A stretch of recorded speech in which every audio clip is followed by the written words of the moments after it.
European stock markets have kicked off the week on a softer tone this morning, with the UK's FTSE 100 index down around about 5 points, while the Euro Stoxx 50 index is lower by around about 6 points. In the currency space, the euro is trading a little softer against the dollar, and so is the yen. It's also a little bit weaker.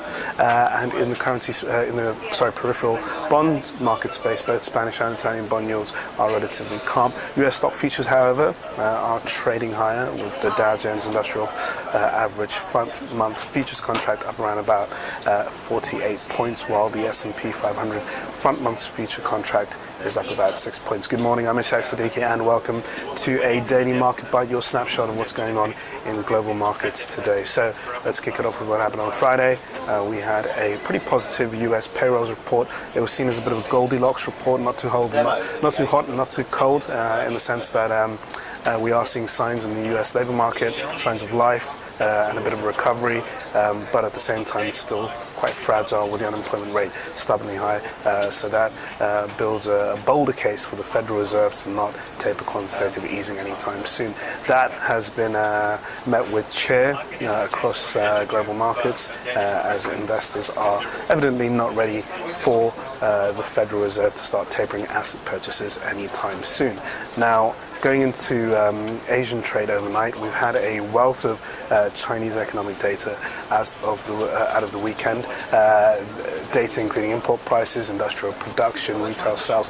Now, all three data points suggested the Chinese economy has been losing steam in the second quarter of the year, and raising concerns about the health of this country. This is the second largest economy in the world, and in Europe this morning we have been feeling a bit of pressure on the back of the poor Chinese data, particularly our resource sector, which is highly exposed to China's growth prospects.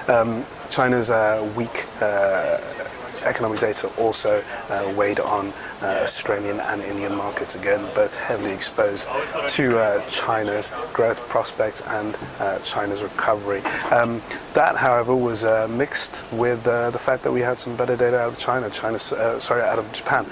Japan's surplus account grew much better than expected, and at the same time GDP figures were revised upwards from 4.1% to 4.1% from 3.5% for the first quarter of 2013, suggesting that Abenomics, the policy framework set out by Shinzo Abe, the new Japanese Prime Minister, is working somewhat. It pushed the Nikkei index up 4.9%, and the index has snapped a three-day losing streak, which started off last Wednesday, but today has been a better day for the Japanese market, and that provided us a bit of support in the European session this morning. In Europe, we've had our own data. French industrial production was much better than expected, surging 2.2%, so a bit of a glimmer of hope on the Eurozone core periphery front. French manufacturing data out last week was also pretty strong, so it goes to show that the French economy, which is currently in a recession, may be starting to fight the effects of a downturn in the Eurozone, and could possibly push out of a recession in the coming quarters. Now, we've had Italian GDP data, which showed a further contraction.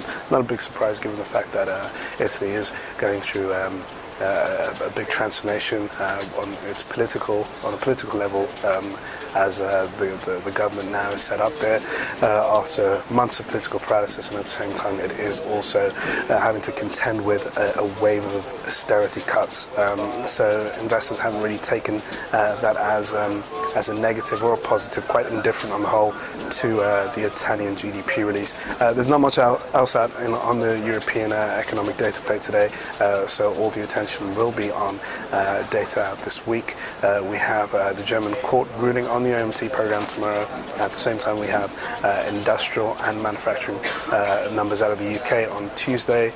We have the UK labour market data out on Wednesday, and on Wednesday we also have Eurozone industrial production data. On Thursday we have US retail sales, and on Friday we have US industrial output and the Michigan confidence numbers. So stay tuned for all of those, and I will be discussing them with you through the course of this week with our daily market bites. Thanks for watching. Cheers.